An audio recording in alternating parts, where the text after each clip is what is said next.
pas un virtuose comme Alain Soral. Véritable professionnel de la drague, son tableau de chasse est impressionnant. Environ 700 femmes en 6 ans, une tous les 3 jours en moyenne. Là, par exemple, on est sur le boulevard Saint-Michel, ce qui permet de s'échauffer en matant, par exemple, de l'étudiante et de la fille qui fait des commerces, tu vois, qui regarde des commerces. Et tu montes lentement vers la terre promise, qui est le jardin du Luxembourg, tu vois. Et à cette période, le Luxembourg, c'est un endroit où beaucoup de jeunes filles lisent des livres dont elles n'ont pas grand-chose à foutre, seules sur des bancs, pour se faire bronzer, pour préparer les vacances. Et comme c'est, si tu veux, la saison des amours, espérer la rencontre, tu vois. Sans compter la touriste, l'étrangère, qui est venue à Paris, effectivement, ville de l'amour, qui est dans ce lieu propice à la rencontre, tu vois, parce qu'il y a des bancs partout. Alors, tu marches sur le boulevard, tu mates un peu, tu te chauffes, tu peux même adresser la parole comme ça à 2-3 filles, mais sans réellement avoir besoin de t'arrêter. Et quand tu arrives au Luxembourg, là, tu es prêt, ton échauffement est fini. Et là, il s'agit de mater, de repérer les filles, les filles seules qui lisent des livres, celles qui ont l'air de se faire chier, celles qui réellement révisent des examens, etc. Et puis, au bout d'un moment, tu peux avoir soit un livre toi-même ou pas de livre. C'est mieux d'avoir un bouquin pour faire semblant de lire aussi, pour jouer sur l'ironie de la relation livre contre livre.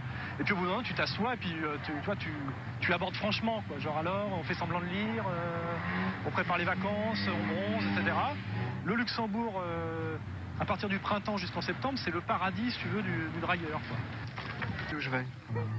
Ce qu'il faut, c'est avoir l'air suffisamment à l'aise, décontracté, pour transmettre à la fille non pas une espèce de demande angoissée, à la limite d'une démarche de psychotique, mais une espèce de nonchalance et d'aisance qui fait que tu abordes cette fille sans qu'elle ressent que tu l'abordes sans arrière-pensée, que tu es un peu joyeux comme le printemps qui est sur les arbres, tu vois, que tu fais partie de la nature quelque part, hein, des exigences de la nature, et puis avec le sourire, et puis tu commences à parler, et d'une certaine manière, je dirais inconsciemment, les choses se mettent en place. Il est logique pour une jeune fille romantique qui lit un livre dans un jardin public de style 18e, de rencontrer un jeune homme. Alors il faut savoir, si tu veux, ne pas être en rupture avec le décor, tu vois.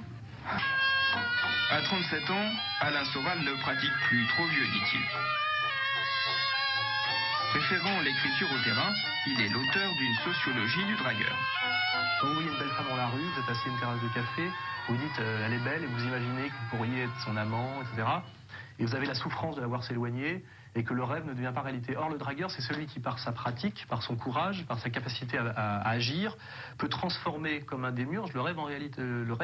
C'est-à-dire qu'il voit la fille passer, il imagine qu'il pourrait être dedans, et puis 1 heure après, il est réellement dedans. Et là, il y a un sentiment, je dirais, au moment du passage à l'acte, qui est un double sentiment, mais qui est très très fort et qui valait le coup de le faire. C'est ce sentiment du passage à l'intimité, la femme qui se donne, ce qui est très émouvant, et en même temps ce sentiment d'être un démiurge, c'est-à-dire d'avoir, par je dirais son esprit, parce que c'est quand même un travail de l'esprit, transformer un rêve en réalité, réaliser un rêve.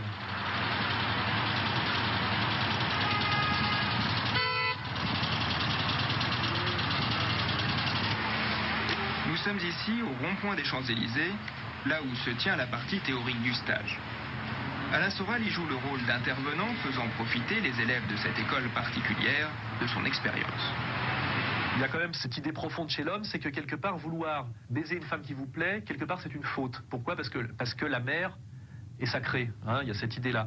Et donc, quand vous avez cette idée-là en vous, qui est d'autant plus forte que vous pratiquez peu, c'est-à-dire que, la première chose que vous transmettez à la femme que vous abordez, c'est cette idée de je vais vous faire commettre une faute grave dont j'ai honte.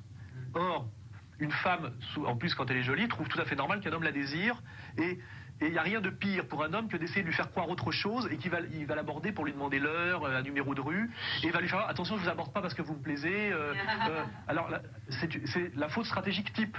Mais si vous dites, vous êtes à la fois sacré en tant que mère, mais vous êtes aussi une fille, c'est-à-dire une fille qui a envie qu'un homme, je dirais, la prenne au sens le plus vaste du terme, la communication peut passer. Bon, alors là, je vais vous emmener